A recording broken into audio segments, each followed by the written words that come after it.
श्री नरेंद्र भाई मोदी जी के प्रति आभार व्यक्त करते हैं। और जहां तक चार्ज लेना और विभाग का मामला है, हमारा कंसेप्ट बहुत बचपन से रहा है कि काम कोई छोटा नहीं होता है। वर्क इज वर्शिप, काम ही पूजा होती है। और जब विभाग मिला, कल लिफाफ हमने खोला तो माइक्रो और स्मॉल और मीडियम इंडस्ट्रीज के बारे में देखा तो मन में बात खुश हुई कि हाँ ठीक है, विभाग है, अच्छा है, देखेंगे।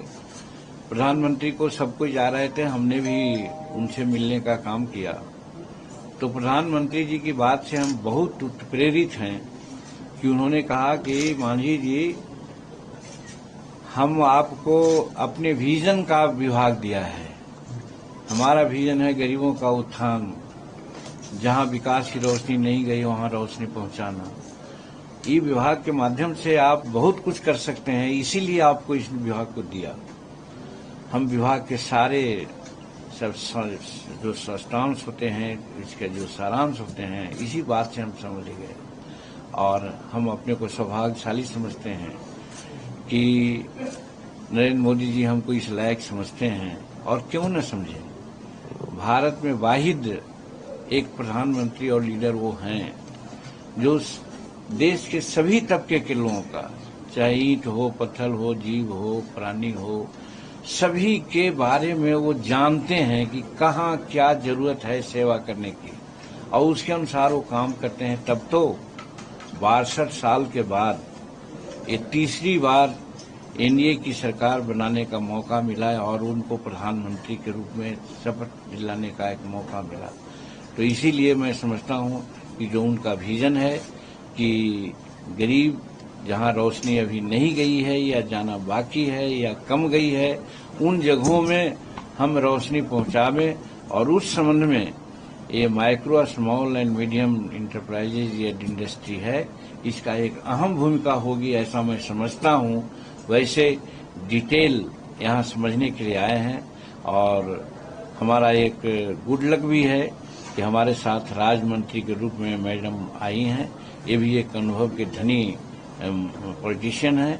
और मैं समझता हूं कि हम लोगों का काम एक परस्पर एक दूसरे से जो कोऑपरेटिव नेचर का होता है उस तरह से होगा। और इस विभाग को हम लोग उन्नति के आकला शिखर पर ले जाने का प्रयास करेंगे, जहां हमारे प्रधानमंत्री जी का सपना है। सर, 100 दिन के प्लान के बारे में कुछ बताएंगे, क्या प्राथमिकताएं रहेंगी? अभी कुछ नहीं, अभी जब विभाग में हम आए हैं तो विभाग के सारे चीज को समझने के लिए आए हैं, समझेंगे। और उसी समय 100 दिन का, 200 दिन का, जिस प्रकार से प्रधानमंत्री जी का आदेश है उसी के अनुरूप हम लोग प्लान बनाएंगे। सर, आप तो बहुत खुश हैं, लेकिन बिहार के नेता है तेजस्वी, उन्होंने बोला है कि बिहार को सुलझना बुला दिया इस मंत्रालय में। देखिए, दूसरे के बारे में कहने का हमको बहुत कम आदत है। और इस रूप में मैं मानता हूं कि विरोध के लोग क्या कहेंगे।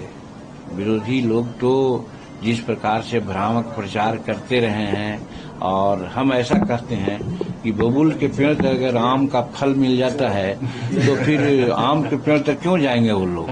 तो वैसे ही उन लोगों को थोड़ी चस्का मिली है, जिसके चलते वो ऐसा बोल रहे हैं। और यही उठपटांग बात बोल करके तो इनका एक चरित्र रहा है, उनका एक विरासत रही है। राज्य के लिए तो उन्होंने कुछ किया नहीं। मैं 40 साल से बिहार के राजनीति में हूँ, मैं खुद देखा हूँ, उनके साथ काम भी किया है।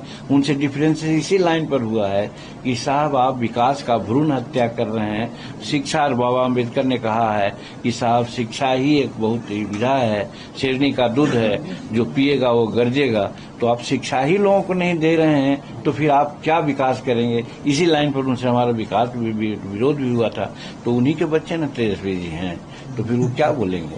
ठीक है सर, आपको बहुत बहुत बधाई। ठीक है, आप लोगों को भी बहुत बहुत शुभकामनाएं। और विश्वास है कि अच्छी बातों को, वास्तविक बातों को आप पब्लिक डोमेन में परोसेंगे, ऐसा हमारा विश्वास है। बहुत धन्यवाद।